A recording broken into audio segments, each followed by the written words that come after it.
Aloha, friends and family. If you've listened to any of my prior videos, you know I love welcoming you with aloha. And this is my third attempt today to go live between my voice and computer difficulties. Hopefully this will be the magical third time. That one joyful word, aloha, carries the blessings of absolute true love, divine light, the presence of divine breath, recognizing God in everyone, in all life, truth, humbleness, being aware in each moment. Aloha, the presence of divine breath. And in this precious moment, let's connect with our full aloha, our true aliveness through our divine breath.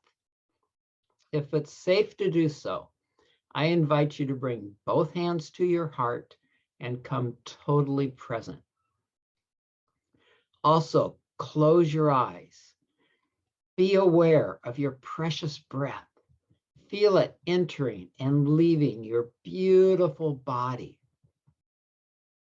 Feel, perhaps even hear your beloved heartbeat. Feel the life force pulsing in, as, through, and for you. There's nowhere else to be, nothing else to do. Sincerely honor yourself as I am honoring you right now.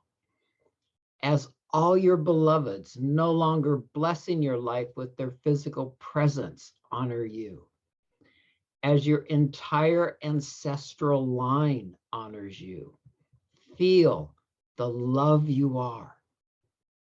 Did you know all the qualities of aloha are available to you as tangible experiences 24/7?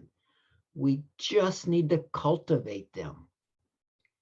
Did you know there's nothing more I'd like to see than you and everyone in the world experiencing, living your aloha in every moment, experiencing each moment as a precious blessing, feeling the cells of your body constantly pulsating with energy, awaking, looking forward to each day, and falling asleep quickly and peacefully.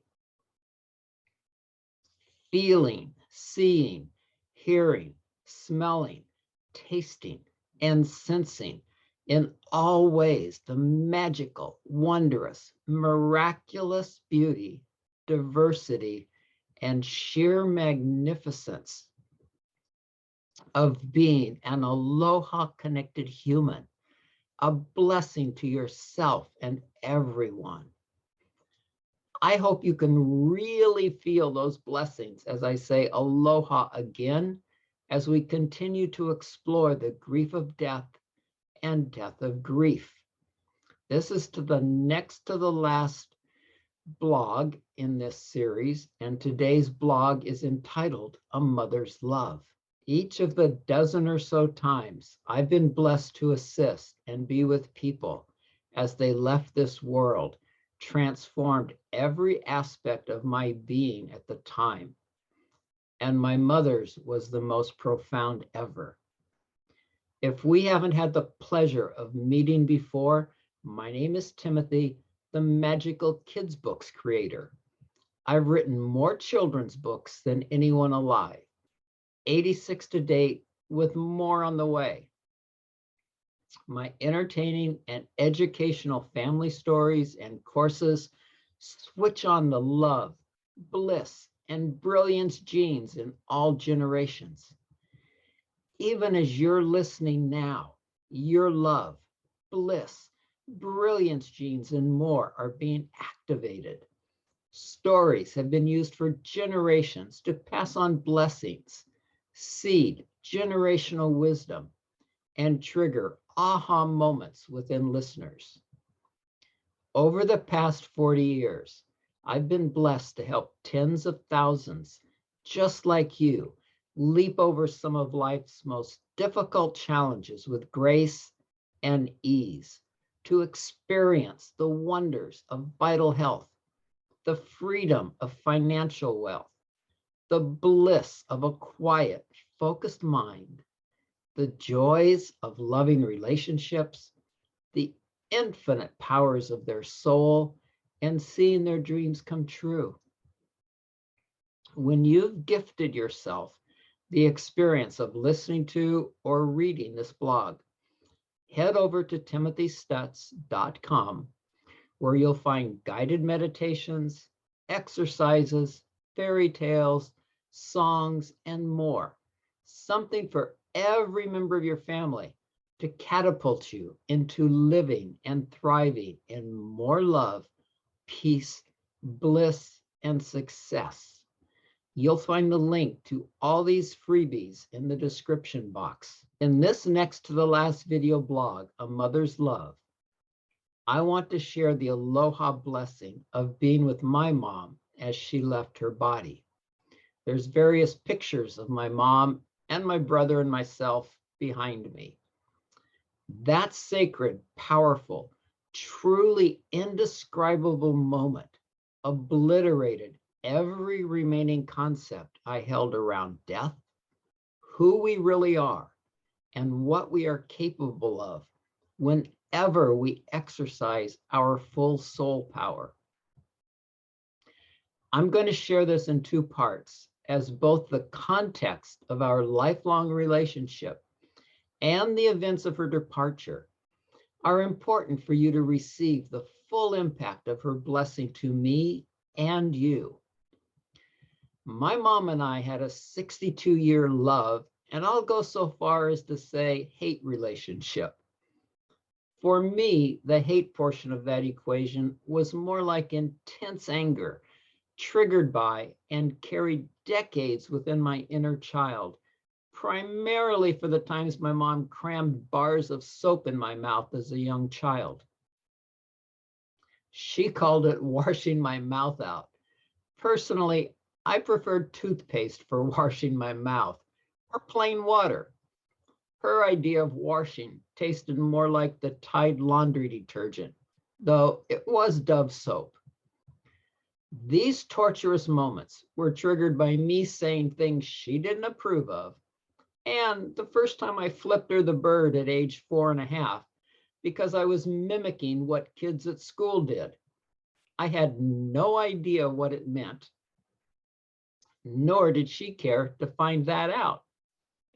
These torturous moments, coupled with my dad's punishment of whipping my butt with a belt, sometimes for the same thing my mom put soap in my mouth for, taught me very early in life to keep my mouth shut and made me feel like I was always walking on eggshells. I also learned not to trust my parents, especially my dad, from a very young age. He promised me $1 for every A I brought home on my report card when I started school. What he didn't realize when he made this promise was military report cards were given 6 times a year and included grades for 26 different items. When I proudly presented my first report card with 26 A's, he gave me $1 and not a dime thereafter. When I threw a temper tantrum for not winning a pin the tail on the donkey game at the birthday party celebrating my 5th year of being here, my parents' way of dealing with this was ending the party, sending me to my room, and never giving me another birthday party. The next birthday party I had was one I gave myself in my early 20s.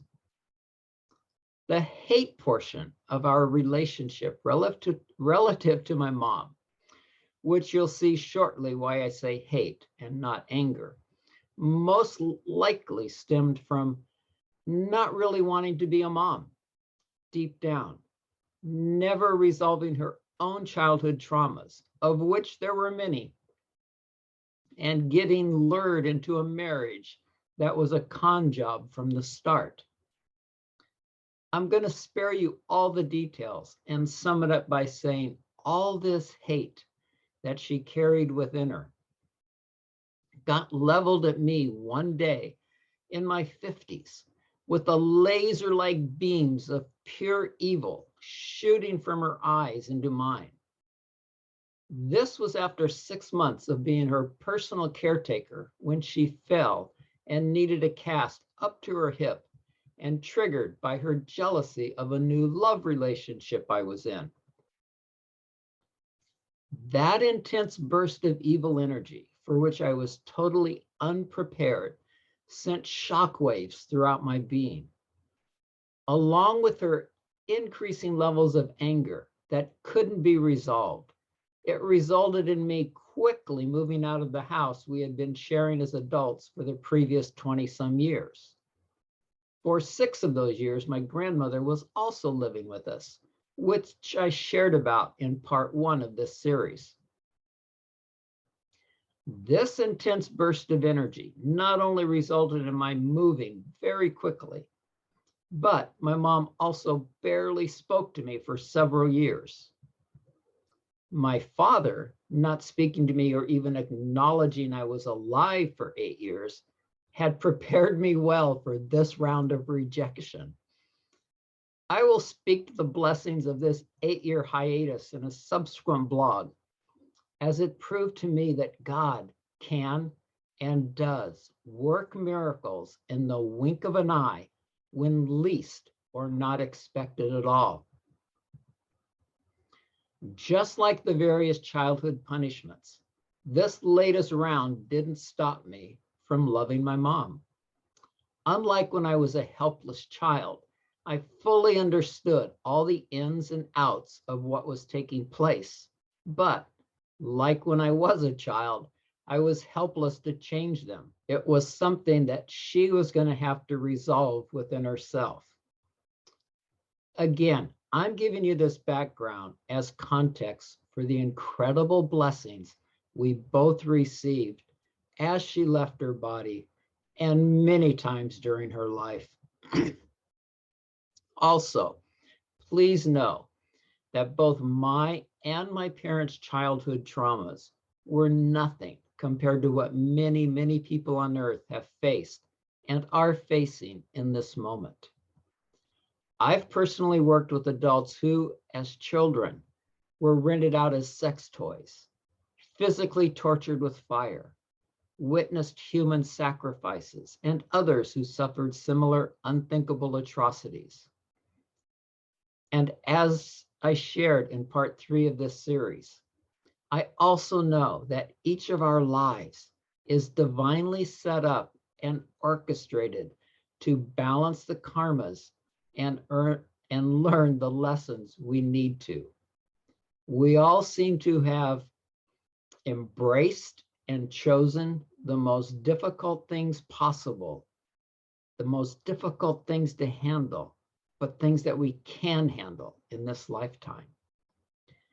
And whatever prompted you to investigate this topic of the grief of death and death of grief, trust you are here for a reason, for a gift, for a blessing that might not be readily apparent. The love portion of the relationship with my mom was always there on my part, regardless of anything else. Nothing could put a dent in that. I borrowed money from my dad's parents and kept score in bowling alleys to pay it off, so my mom could have a color TV when my dad wouldn't get her one.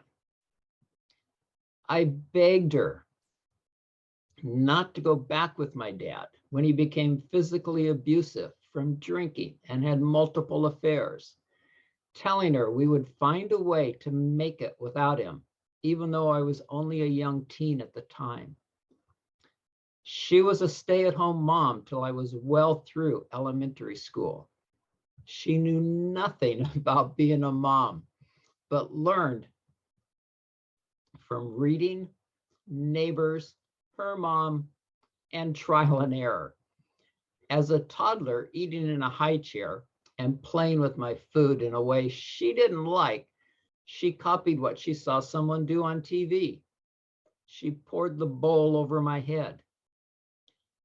I loved all the music she played and sang to my brother and me throughout the day as children. She read stories to us and taught me to read long before I started school at 4.5. She didn't like to cook, but did the best she could. She was actually an athlete in high school and gave up a career gave up college and a future career in being a PE coach to have children. My dad, on the other hand, was a great cook. He used to criticize my mom's cooking a lot and complain because she never tried any new dishes. My mom had a great sense of humor, once evidenced by the new dish she prepared one Sunday morning, which would normally be great tasting waffles or pancakes and eggs. Thankfully, I don't remember what else she mixed in with the canned creamed corn, pimentos, and scrambled eggs one Sunday morning, but my father never asked for a new dish again. She taught me how to bake and cook, which I learned quite young out of not only wanting to help, but to make things much tastier. She helped me with homework and school projects, taught me how to throw and hit a baseball, how to roll a bowling ball, which I became quite good at, even paying my college tuition with tournament winnings. She taught me how to shoot a basketball and even throw a football, how to jump rope and iron clothes. At one point in my 40s, I was reconciling and resolving a lot of my childhood experiences. I had a very thankful aha remembrance of all the times my mom stayed up into the wee hours of the morning, ironing my military school uniforms after she had worked nonstop all day. Mom was the one who took my brother and me on vacations, week-long vacations to places like Yosemite, weekend escapes to her parents' cabin in the nearby foothills of Orange County, which my grandfather won in a poker game and then finished by hand. I still remember combing riverbeds for rocks with him and helping him rebuild the fireplace. She enrolled me in Boy Scouts without telling me, much to my initial dissatisfaction, but ultimately to my pure enjoyment. I learned many new things, made new friends, and enjoyed the various weekend trips and extended camping and hiking experiences, some of which pushed me beyond physically and emotionally what I thought I was capable of, especially hiking in the mountains one time on a planned week-long hike that turned into 3 days of practically nonstop walking when we got caught in a lightning and rainstorm. My mom even drove some of us several hours each way to various outings, dropping us off and then coming back to pick us up. She helped me financially when I changed professions and when I didn't work for months on end while caring for my daughter in a coma. I helped her learn the ins and outs of bookkeeping when she took a job in her late 60s as office manager for a local rancher who had strawberry fields and Christmas tree farms. She held that job until a few months before transitioning right after her 85th birthday. And that, my beloved friends and family, is where we will pick up in part 6, the Magic Kingdom. My top 25 experiences in this lifetime are all number ones. Being with my mom as she left was in the top 2 of those number ones. In the meantime, I invite you to contemplate your current relationships and any feelings you are holding with respect to your loved ones who have transitioned. Also, please gift yourself and your family with the free meditations, guided visualizations, Qigong exercises, fairy tales, and songs that will assist you in living your true aloha and truly becoming one with each other and all of life, free of grief and much more. They're all available at the freebie menu at timothystutz.com, linked in the description box below. In addition to these free gifts, I've designed many individual and family courses, clubs, books, trainings, masterminds, and personal coaching packages that empower you and your children to move through the challenges of life like a hot knife slicing through butter.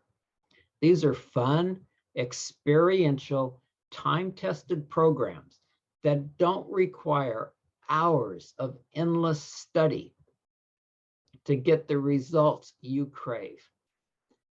They can be lifeboats in the seas we're now navigating. Simply allocate a small amount of time each day following my proven step-by-step guidance.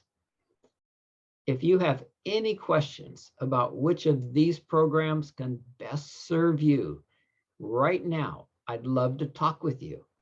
Just drop me a note in the chat window at timothystutz.com. There's no reason to live anything other than your true aliveness, your full aloha, free of all attachments, past, present, and future. Free to be present in the now with everyone and everything you do. There's no reason to experience anything less than your ongoing divine essence, beginning right now. I invite you to like and comment on this video.